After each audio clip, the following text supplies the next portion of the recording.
ગુરુ અને શિષ્યના સંબંધોને ઉજાગર કરતા ગુરુ પૂર્ણિમાના પર્વની ભરૂચ શહેર તેમજ જિલ્લામાં ભક્તિસભર માહોલમાં ઉજવણી કરવામાં આવી હતી। ગુરુ પૂર્ણિમા નિમિત્તે સનાતન ધર્મ પરિવાર દ્વારા વિવિધ ધાર્મિક કાર્યક્રમો યોજાયા હતા। ભરૂચ શહેરની રજનીગંધા સોસાયટી ખાતે સનાતન ધર્મ પરિવાર દ્વારા ગુરુ આશ્રમ રામેશ્વર મહાદેવ મંદિર નજીક ગુરુ પૂર્ણિમાની ભવ્ય ઉજવણી કરવામાં આવી। પાવન અવસરે પરમ પૂજ્ય સોમદાસ બાપુના દર્શન અને આશીર્વાદ માટે ભક્તોનો ઘસારો જોવા મળ્યો। વિશિષ્ટ કાર્યક્રમનું આયોજન સનાતન ધર્મ પરિવારના ધનજીભાઈ પરમાર અને બલદેવ આહિર દ્વારા કરવામાં આવ્યું હતું।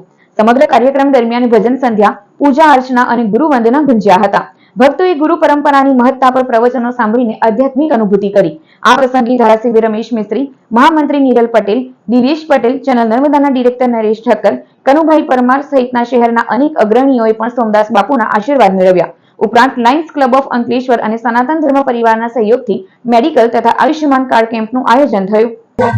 આજે ગુરુ પૂર્ણિમા નિમિત્તે સનાતન ધર્મ પરિવારના ગાદીપતિ પરમ પૂજ્ય સોમદાસ બાપુના આશીર્વાદ અને દર્શન લેવા માટે આજે ભરૂચ અને દક્ષિણ ગુજરાતમાંથી હજારો ભાવિક ભક્તો અહીંયા ઉપસ્થિત થયા છે।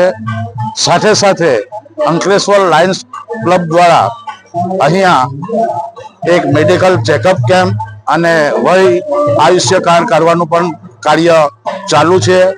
આવું સુંદર આયોજન આજે સનાતન ધર્મ પરિવાર દ્વારા આયોજિત કરેલું છે। ધનજીભાઈ પરમાર જે ભરૂચ જિલ્લાના ભામાસા કહી શકાય, સમાજની બધી જ પ્રવૃત્તિઓમાં હંમેશા એમની મદદ હોતી હોય છે। આ બંનેના સંયુક્ત ઉપક્રમે આજે આ કાર્યક્રમ અહીંયા જે ભક્તો છે આવીને એમના આશીર્વાદ પામી રહ્યા છે। એમને માધ્યમથી પરમાત્મા એમના જીવનમાં હંમેશા સુખ, શાંતિ અને સમૃદ્ધિ આપે એવી આજે પૂજ્ય સોમદાસ બાપુને પ્રાર્થના કરી છે। ગુરુ પૂર્ણિમા છે। આપ સૌને સનાતન ધર્મમાં બિલીવ કરનાર, શ્રદ્ધા રાખનારા પ્રત્યેકને જ્ઞાન છે કે ગુરુનું મહત્વ શું। તમે જ્યારે પણ જીવનના પદ ઉપર જન્મથી લઈને પહેલી ગુરુ માતા અને પિતા હોય છે, ત્યાર પછી જેમ જેમ સમજતા જઈએ, જીવન સંઘર્ષની અંદર આપણે પદાર્પણ કરતા જઈએ, પદ ઉપર ચાલતા જઈએ, તેમ તેમ અનેક સમસ્યાઓનો સામનો માનવીએ કરવો પડતો હોય છે।